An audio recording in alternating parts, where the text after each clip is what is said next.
What's going on, guys? Coming at you today with another video for Outriders. The demo has been out a little over a week now, so I thought it was time for me to jump on here and give you my thoughts on the game. The good, the bad, and everything in between. Stay tuned. Okay, so first off, I want to give you a quick overview of exactly what this game is. Outriders is an RPG. It seamlessly blends action RPG elements with cover shooter mechanics. It's literally Mass Effect meets Gears of War meets Diablo in all the right ways. The worst thing you can do is think of this game as Destiny or Warframe or The Division. It's not. It would be far more accurate to think of this game as Borderlands, Ghost Recon Wildlands, or Diablo. The co-op is 100% optional and is never needed or forced. You invite someone to join your game session, or they invite you to join their game session.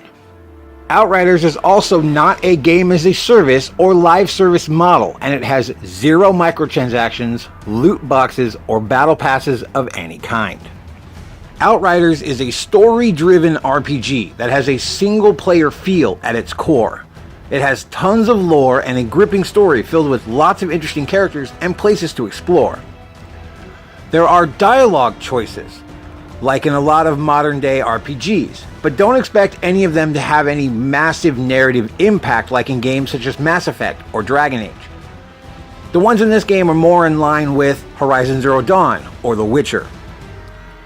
The overall story seems great from what we know of it so far, and the world has a rich history and lore for you to discover along your journey through Enoch. The combat is streamlined and feels very balanced. The powers are all unique and the combo interactions feel oh so satisfying. While this game does have a cover system, it almost punishes you for staying in the same spot for too long. The AI in this game is quite smart, and they'll toss grenades and even rush your position to try to flush you out of cover. So utilize the cover swap system to stay ahead of them. If you've played games like Gears of War or Mass Effect, then cover swapping and vaulting over cover won't be a new concept for you. Even the default control setup and power combo interactions are straight out of Mass Effect, so all of you N7 veterans will feel right at home. The character creator is lacking a bit in terms of choices. It doesn't allow you to change your proportions like nose, chin, jaw, but gives you set faces, hair, makeup, beard, etc. instead. All in all, it's not bad. I've seen far worse, but I've also seen far better. I'd like to see more options added to allow us to be more unique and varied. The outfit styles are quite varied, and some of them look really nice, but the game desperately needs a glamour or appearance system so we can look how we want without sacrificing stats. Let's face it, some of the gear in this game looks like ass. Why sugarcoat it? It's true.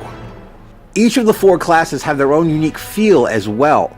They each play completely different, and you'll need to change up your strategy and tactics depending on which of them you are playing. Technomancers, for example, thrive in cover, using their turrets, mines, and sniper rifles from afar, whereas Devastators require you to be super aggressive and right up in the thick of the fight.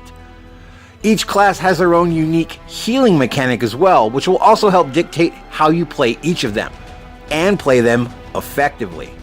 Overall, the game is great, and I was thoroughly impressed by the demo. It's very smooth, relatively polished, and has very few bugs or glitches by demo standards. The biggest glitch I found was the audio sync issue, where the voice wouldn't match up with the lips, and even some sound effects were off during cutscenes. All in all, nothing game-breaking at all, and nothing that can't be fixed before launch, or even shortly after if needed. A bit more polish and minor bug fixes, and they've got themselves a truly amazing game for launch next month. I'm excited to dig into the full game personally, and I'd love to hear from you guys who are as well. Even those of you who aren't, and why not? Let me know down below. Anyways, that's my thoughts on the demo and the game as a whole so far. There's definitely a lot more Outriders content coming in the future that you simply won't want to miss. As always, thank you for watching, and have a great day. Later.